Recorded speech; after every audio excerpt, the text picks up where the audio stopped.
Welcome to the Real Estate Reserve Podcast with your hosts, Jason Balin and Ian Horowitz.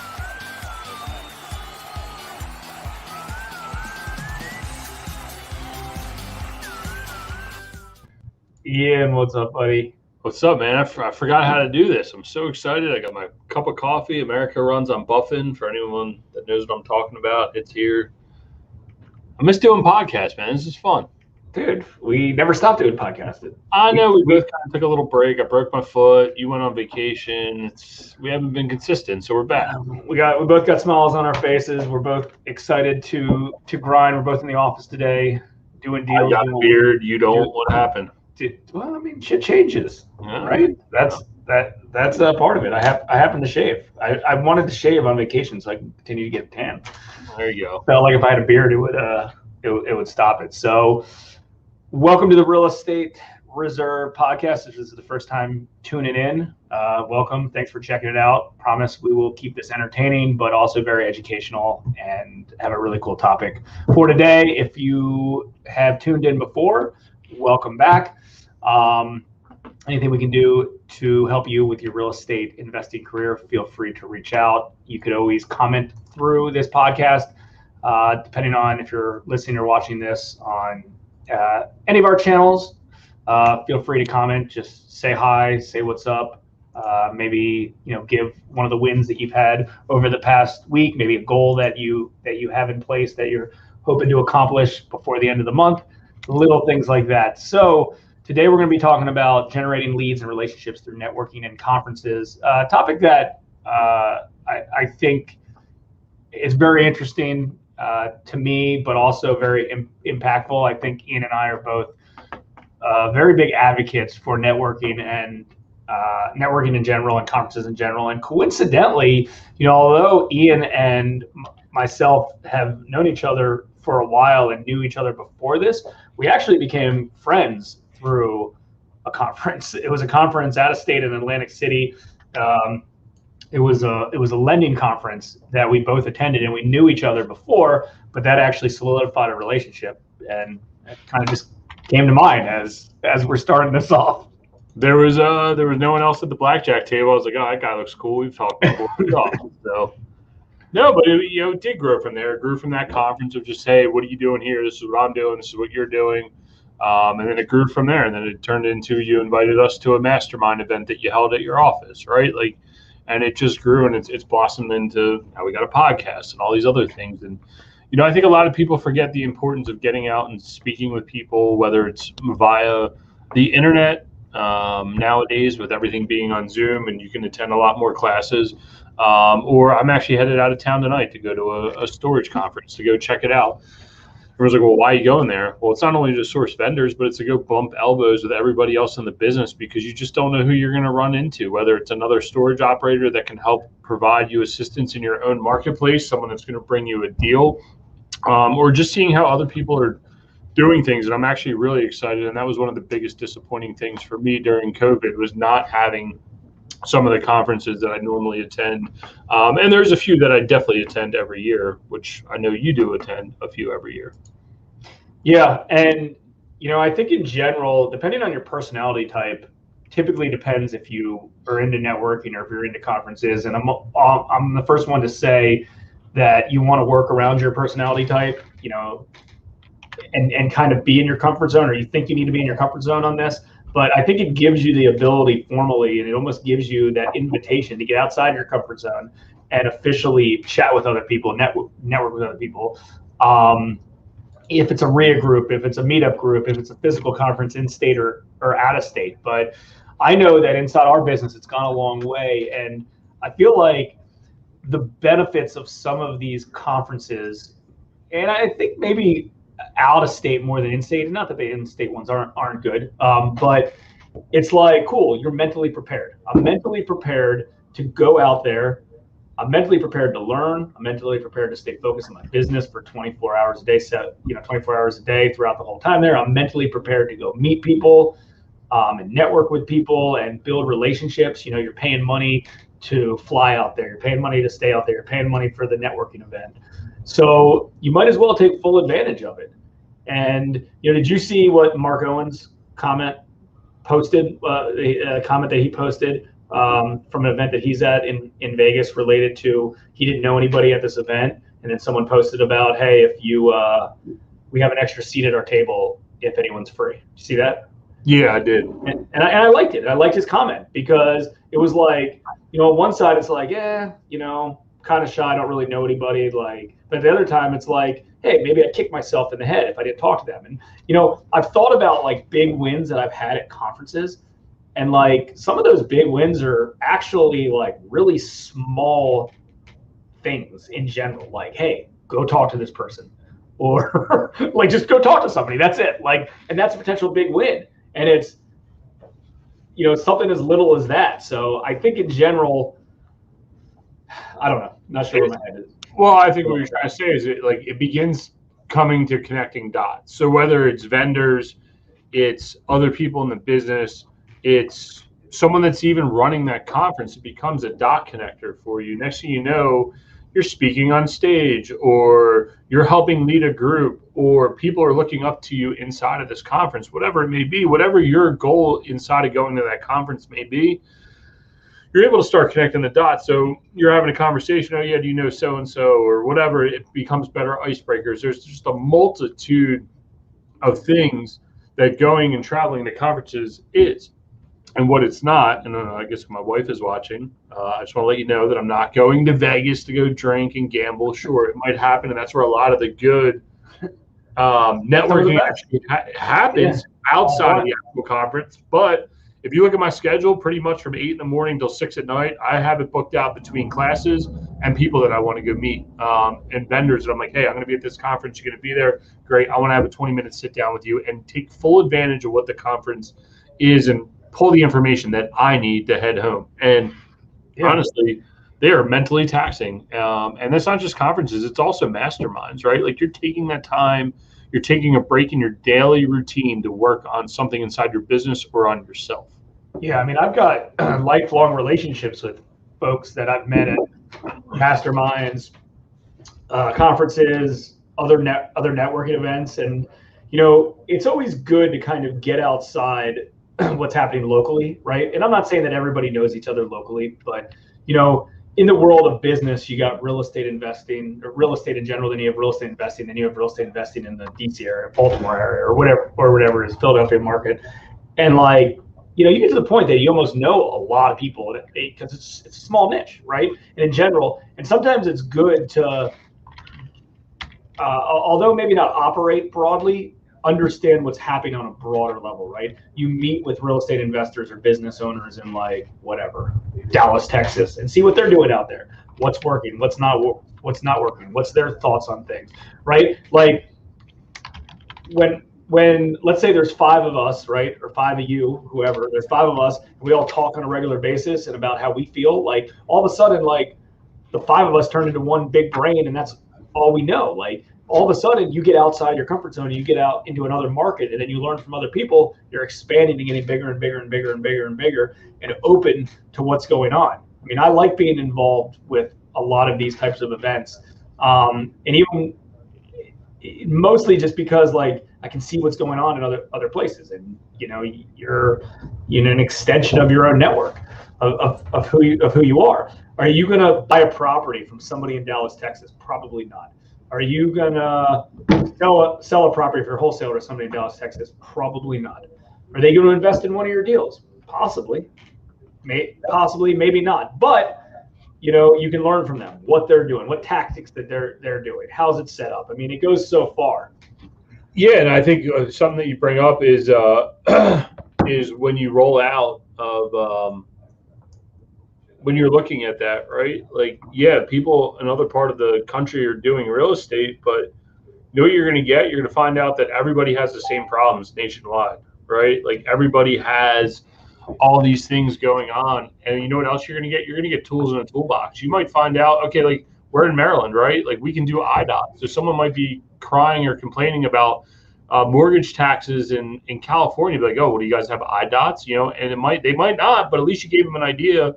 And seeing what other people do throughout this country really is amazing, because as small as you think real estate is and hyper focused in this niche market inside of Baltimore or DC, we're all doing the same thing across this country. And that's what's pretty cool.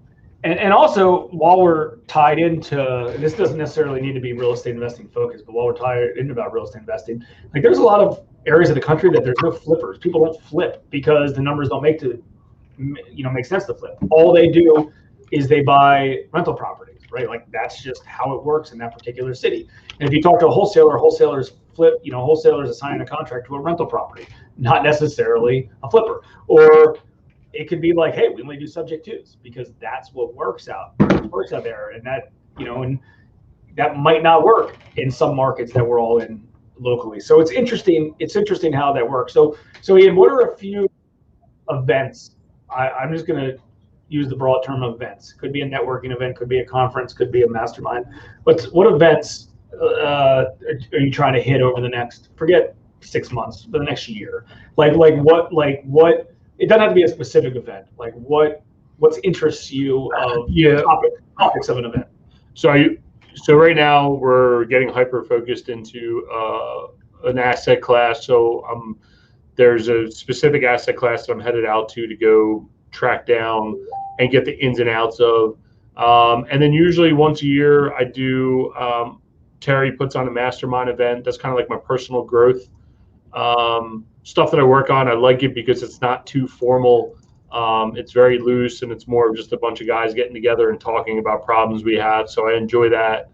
And then other than that, unfortunately this year, I think I'm going to miss ClickFunnels, and people might think, well, why do you go to that event? But I really enjoy ClickFunnels because it's like, just when you think real estate has everything it can possibly provide, then like ClickFunnels is just like a whole nother level of stuff. But dude, you meet a lot of interesting people. Plus every year he usually has Tony Robbins come out and speak. So it's the cheapest and easiest way to get like a really personal event with Tony. And he has a ton of great speakers, right? But those are usually like, I usually do something in our real estate business, something on personal growth. And then I usually try to hit ClickFunnels just as something that's a little bit different. How about you?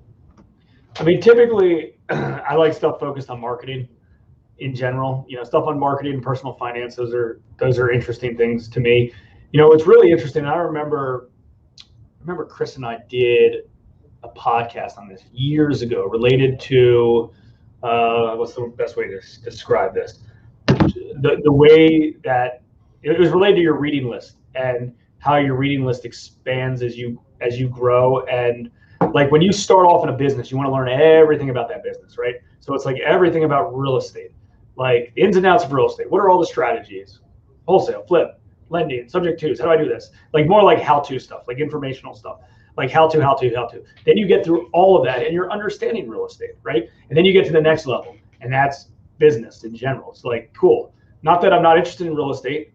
Real estate is what I focus on every day, but I want to learn more about business, understanding accounting, understanding financing, understanding whatever. So then you kind of do more on a business level, and then in general, and then you kind of expand to like marketing stuff, right? Because marketing is, you got to market, you got to constantly doing that. And I'm not saying that you're not focused on real estate or business or marketing, but as you continue to kind of grow your career in different places inside your business, you're interested in other stuff, right? Like think about it. Like you were learning all about QuickBooks and accounting inside your business.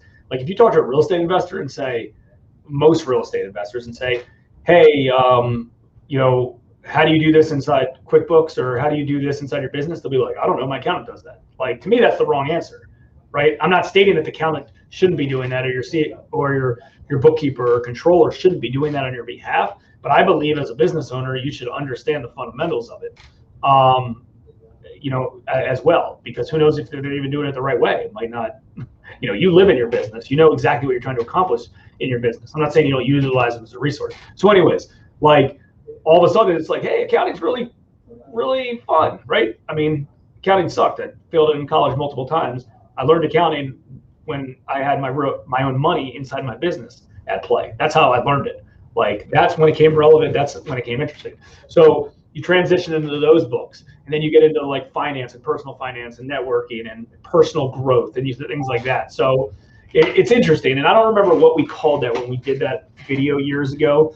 but you kind of look at it as like a pyramid of, hey, I got tons and tons of real estate books here, and then I got lots of business books, and I have a few marketing, and I have a few this, and you work your way up. I mean, I don't read any books related to real estate investing or hard money lending. I mean, write books on that stuff, but I'm not like reading books on that stuff. Mostly I'm reading stuff related to, I mean, it's all business or personal growth stuff in general, but it's not like how to do real estate. I know how to do real estate, right? Yeah. Could I potentially be better at some aspects? Yeah, it's possible, but like I'm not going to go to a wholesaling boot camp, right? Like that to me doesn't provide enough value for where I'm at in my career. It could for somebody else, but it might not for me. For somebody related to like, hey, marketing boot camp or something related to like, hey, let's go out finding more deals. Here are the new strategies that are working, because the fundamental of how a wholesale deal works, educational wise, is the same, right? But again, there's different ways to find deals and market for deals and stuff like that. That differs. So that's the stuff that I think, constant education. And again, this isn't about like, hey, you always need to be learning new stuff, because absolutely, we both read on a regular basis. We learn as much as we can on a regular basis. But 1 + 1 is always going to be 2, Right. Right? Like, and how to wholesale a house is always going to be the same. Right. Do you need to continue to work on, how to improve and be better at something? Sure. Well, and I think that's where some of this all comes from. Like, you're working on yourself personally, right? Or you're reading these books, or you're going through your pyramid. I love that idea of like, you're starting on learning how to do it. And then after you learn how to do it, you're working on yourself. And after you're working on yourself, you're seeing how you can expand, right?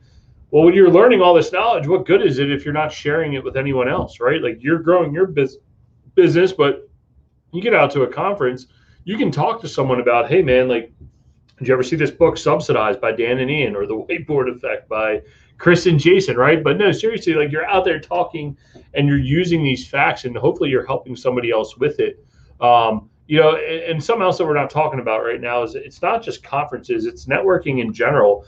I can't tell you like how many times I just pick up the phone, because a lot of times when the phone rings, it's never because anyone wants to say hi. I'll pick up, I'll call like Jason Schwartzberg, hey man, I'm having this problem in my business. Next, he's referring me out to somebody that can handle this exact issue inside of my business. But if I never conceptualize that with anyone, I can't get help, right? Or I can't help somebody.